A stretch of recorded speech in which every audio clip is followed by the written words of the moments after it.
அதுக்கப்புறம் சுகுமாரும் அபிநயாவும் ஆடினாங்க. சுகுமார் டான்ஸ் ஆடினாரான்னு கேட்டா அது தெரியல, பட் நல்லா பண்ணாரு. இப்பதான் உன்னை சரியா புரிஞ்சுக்கிட்டேன். நீ தப்பானவன் தான். என்ன பண்ணாரு, கையில 3 வாட்டி கிஸ் பண்ணாரு, மடியில படுத்து ரொமான்ஸ் பண்ணாரு, அந்த மாதிரி நிறைய விஷயங்கள் பண்ணாரு. ஆனா நல்லா தான் இருந்துச்சு.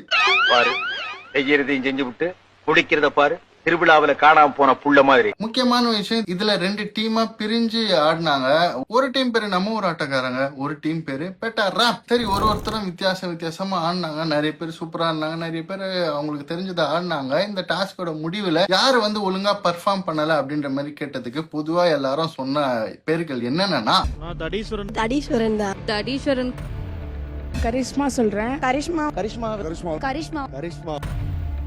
இந்த டாஸ்க்ல தண்டீஸ்வரனுக்கும் கரிஷ்மாக்கும் ஒழுங்கா ஆடலன்னு ரெட் ஸ்டார் கொடுத்துட்டாங்க. அந்த பக்கம் மணிவண்ணனுக்கும் ஜார்ஜுக்கும் பச்சை கலர் அட்வான்டேஜ் ஸ்டாரை குத்தி விட்டாங்க. அண்ட் முக்கியமா இந்த ஒரு டாஸ்க்ல ராஜு கண்டஸ்டன்ட் கிட்ட, நான் யாருன்னா மரியாதை இல்லாம பேசினதா மன்னிச்சிருங்க, நான் ஃபன்னுக்காக மட்டும்தான் பேசினேன், நீங்களா அதை ஸ்போர்ட்டிவா எடுத்துக்கினீங்க, அது ரொம்ப நல்ல விஷயம்ன்ற மாதிரி பெரிய மனுஷத்தனமா நிறைய விஷயங்களை சொன்னாரு. பார்க்கவே நல்லா இருந்துச்சு.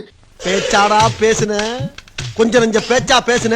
இந்த ஒரு எபிசோட்ல கண்டஸ்டன்ஸ் டான்ஸ் ஆடினாங்களோ இல்லையோ, ஜட்ஜஸ்ங்க வேற லெவல்ல டான்ஸ் ஆடி என்ஜாய் பண்ணிட்டு இருந்தாங்கப்பா. சரி, எப்படியோ இந்த ஒரு எபிசோட் டான்ஸ்ல ஆரம்பிச்சு டான்ஸ்லயே முடிஞ்சு. இந்த எபிசோட் ஃபுல்லாவே செம்ம ஜாலியா, ரொம்ப ஃபீல் குட்டா இருந்துச்சு. நம்ம எல்லாருக்குமே தெரியும், இவ்வளவு ஜாலியா காமிக்கிறாங்கன்னா மறுநாள் அழுக போறாங்க இல்ல கோவப்பட போறாங்கன்றது அர்த்தம். நாளைக்கான டாஸ்க் கொஞ்சம் அரகண்டா இல்ல வயலண்டா இருக்கும் என்று எதிர்பார்க்கப்படுகிறது. சரி மக்களே, இப்ப நீங்க கமெண்ட்ஸ்ல சொல்லுங்க, இந்த ஒரு காமன் மேன் ஷோல ஆல்ரெடி நிறைய பேருக்கு தெரிஞ்சிருச்சு எந்த 3 பேரை செலக்ட் பண்ண போறாங்கன்னு. இருந்தாலும் கேக்குறேன், இந்த கண்டஸ்டன்ட்ல யாரெல்லாம் செலக்ட் ஆவாங்கன்னு நினைக்கிறீங்க? கமெண்ட் பண்ணுங்க, நானும் மக்களும் பார்த்து தெரிஞ்சுக்கிறோம்.